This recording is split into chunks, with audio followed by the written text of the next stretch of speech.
A very good morning to you. I'm Tenda Chimelu, and you're now on the Entrepreneur Spotlight on the Weekend Show. Tech upskilling and reskilling are essential for professionals to remain relevant in the rapidly evolving job market. By acquiring the new skills, individuals can enhance their career prospects, increase their earning potential, and stay ahead of the competition. Improving tech skills like cybersecurity, cloud computing, and artificial intelligence can improve employability, increase earning potential, and enhance job satisfaction.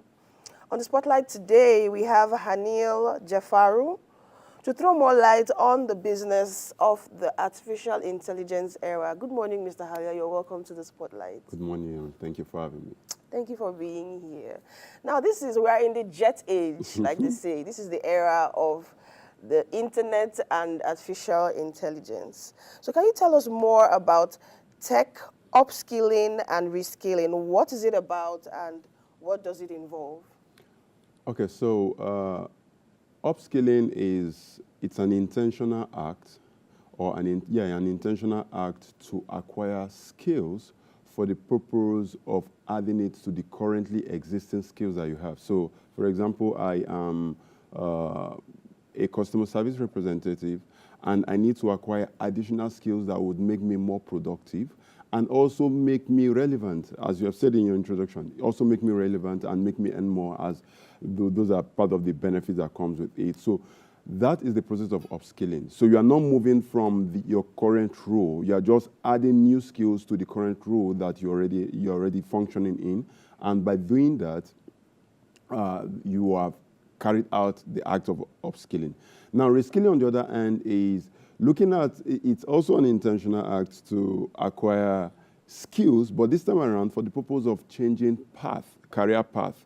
So you reskill for the purpose of changing career path. So for a customer service representative, you know that AI is probably going to take your job. So what you need to do is probably to reskill and not upskill. So you reskill when you know that there is you no longer have job security because of the dispensation that we are currently in. But you upskill when you know that there is job security. However, there are better ways you can carry out your job when you acquire new skills. So that's generally the difference between upskilling and reskilling.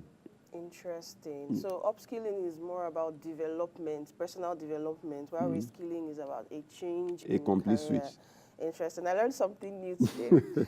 All right. So now, why is upskilling and reskilling important? I mean, it's obvious that it's very important, especially in an ever-changing, fast-changing world like ours. So can you highlight some of the importance of upskilling and reskilling in these times and some of the benefits for the people that do?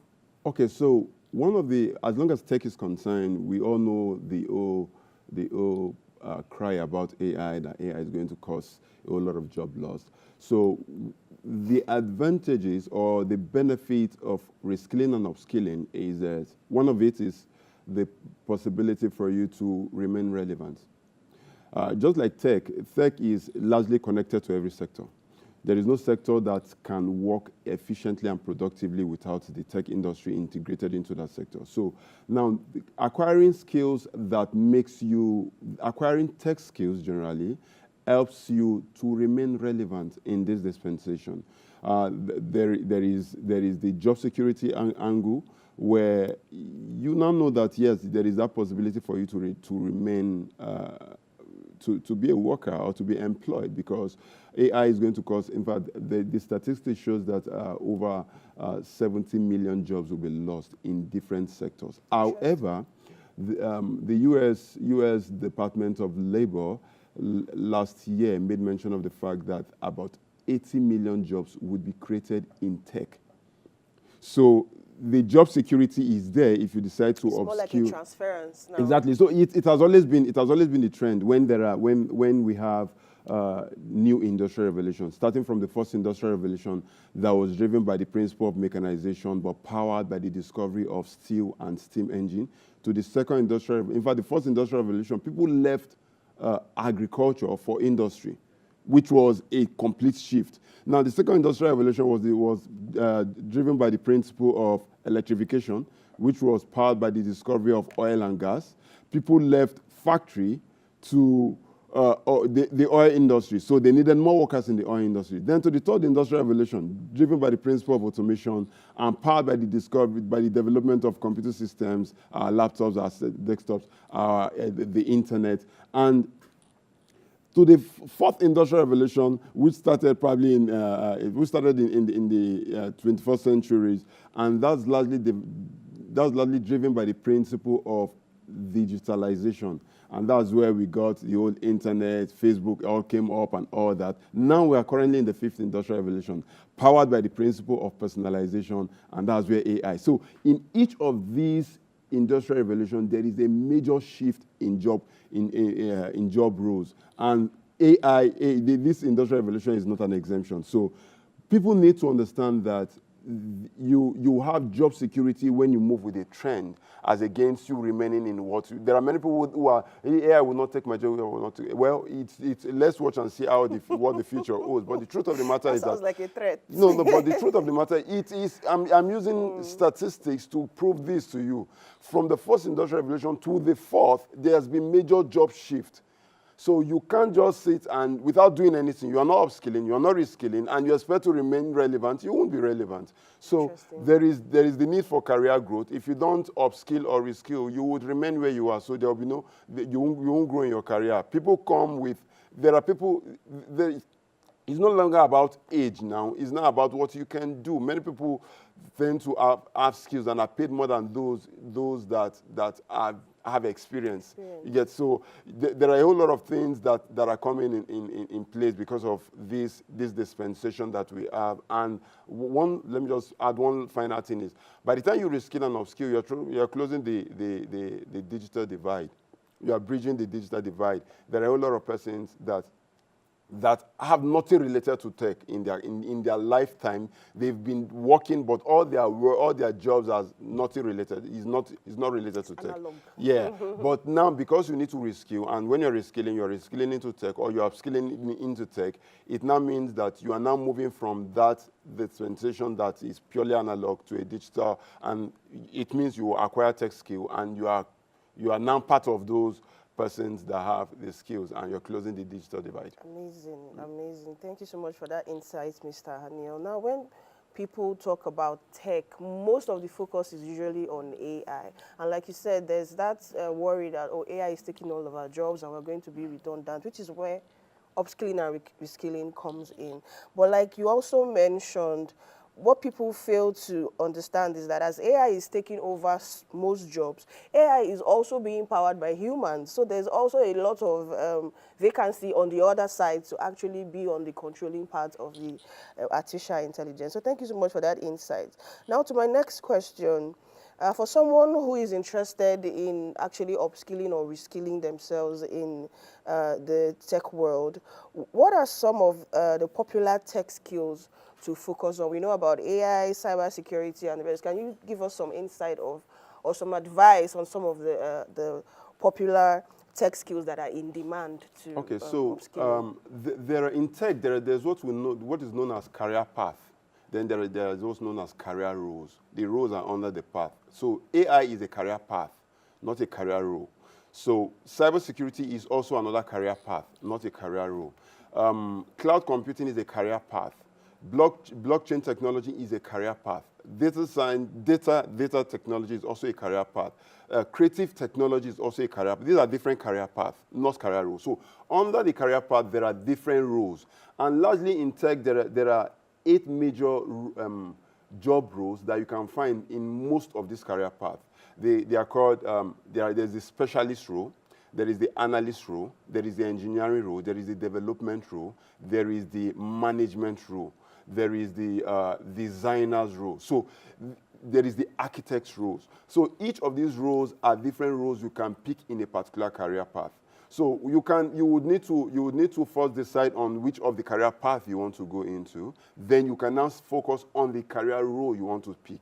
So if, for example, I've decided to go into cybersecurity, I can become a cybersecurity specialist.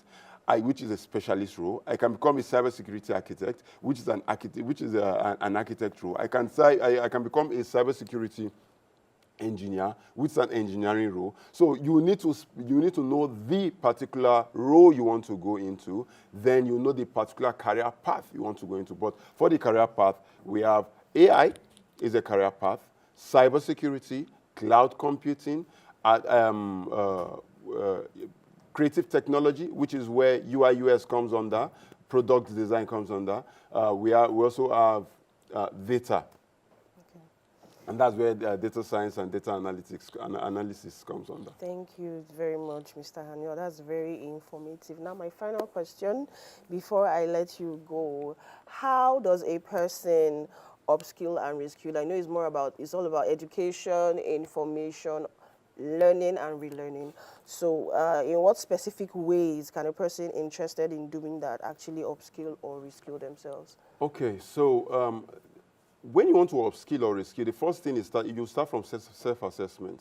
You will need to assess yourself because what powers the technical skills or this upskilling and reskilling are the soft skills that an individual possesses. So there are 7 major soft skills that is required majorly in tech. There is the problem-solving skills, practicability skills, creative intelligence skills, analytical skills, leadership skills, networking skills, and communication skills. These 7 skills are important. The combination of these skills is what determines the best role that fits you. So someone can say, I want to become a software developer. For you to become a software developer, you need to have practicability skills, you need to have problem-solving skills, you need to have analytical skills. So if you don't have these 3 skills combined, you will struggle. Even though you acquire the skill, you will struggle to remain in that role. So the best bet is carry out a self-assessment or get a tech career mentor or a tech career coach to help you, to guide you on the particular role you take. After you've done the self-assessment, then you can acquire the skill.